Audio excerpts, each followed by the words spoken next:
everyone! Today I am going to show you how to create your own custom sprinkle mix. This is actually really easy to do, and with just a few tips I will show you how to make a sprinkle mix that will make your next project really stand out. So I created this custom mix for one of my latest projects, this really cool cake and these really cool cupcakes. So let's jump right in. If you walk through the cake decorating aisle of your favorite hobby store, you will be confronted with all of these options. So it's really good to know the 6 types of sprinkles that you'll usually find on these shelves. Sprinkles come in a variety of colors and a variety of sheens. First up, we have our Jimmies. These are our elongated pellet type of sprinkles. Next, we have our short Jimmies, which are just like our regular Jimmies, but just shortened. Next are our nonpareils. Now these sprinkles are really just small balls. Next up, we have our sugar pearls, which are also referred to as jumbo nonpareils. Next up, we have sanding sugar. Now if you need sprinkles that really look like they are sparkling, these are the kinds of sprinkles that you want to use. And finally, we have shapes.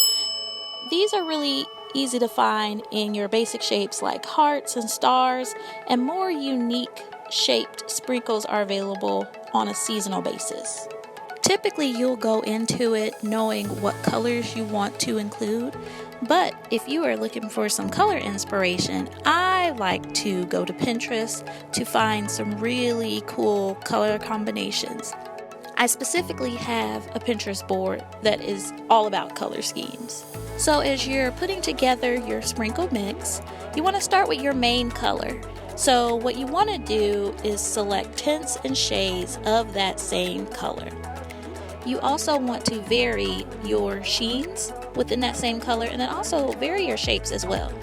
So you can see here these sugar pearls are a really nice deep pink color, and I'm going to pair them with my nonpareils, which have this really cute pink shimmer. Again, by mixing in a different shape, that really creates some visual interest.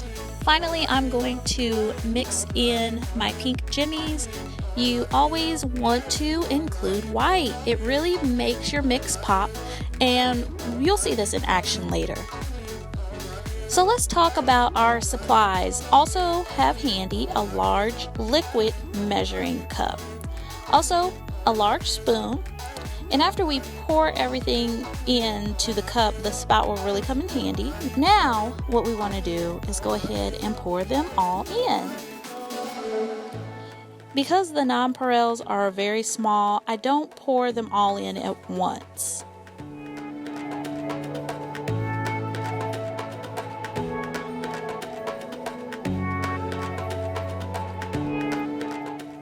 I also take the same approach when adding the sanding sugar.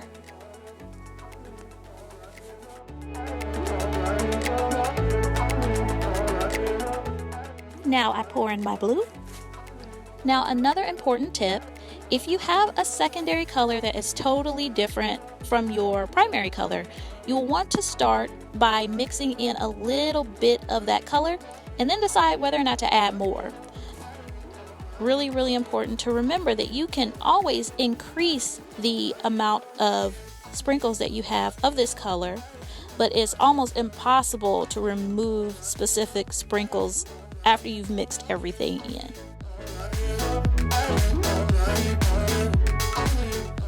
Now here's our sprinkle mix. Notice how our smaller sprinkles settle to the bottom. What we want to do next is pour them into a clear container like this one. So you can find these online, or you can reuse an old sprinkle container like I've done here. And this is where the spout is going to come into handy. We are going to use the spout on the large measuring cup to fill up our bottle. Another important tip, you don't want to fill your sprinkle mix bottle up all the way. And that is because remember how our sanding sugar and our nonpareils had settled to the bottom? In order to keep them mixed completely, you'd have to do a little bit of shaking, and having extra space in the bottle makes that possible. Hey, it's time for a bonus tip.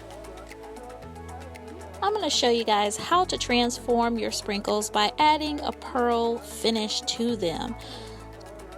Let's start with our supplies. So here I have matte sugar pearls. Next I have plastic container, and they typically come with a top, so that will come in handy as well. Also, we have a Ziploc bag. We have our large spoon that we used to mix up our sprinkle mix earlier. And finally, we have our edible luster dust. Super important emphasis on edible. The first thing that we're going to do is pour our sprinkles into our Ziploc bag.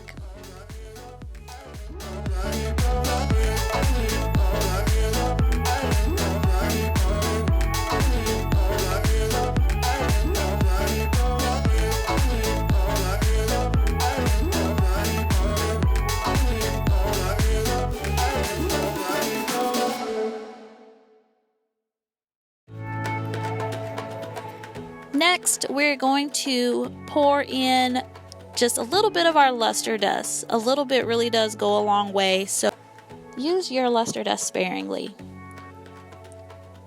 So today I'm using rose gold luster dust. That color is pretty popular right now. Next, I'm going to close the Ziploc bag and agitate the sprinkles in the dust to really get them coated.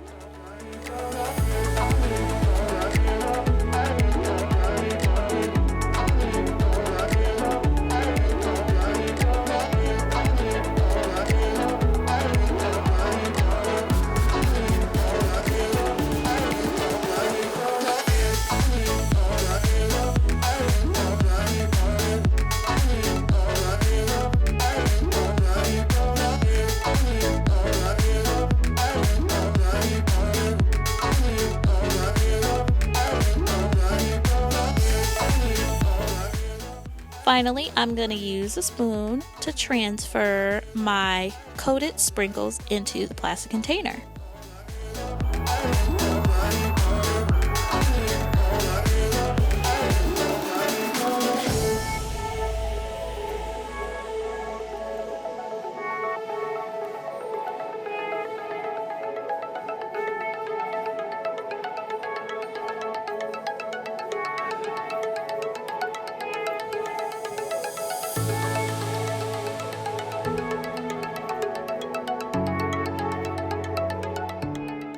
Now you guys see this? This is amazing.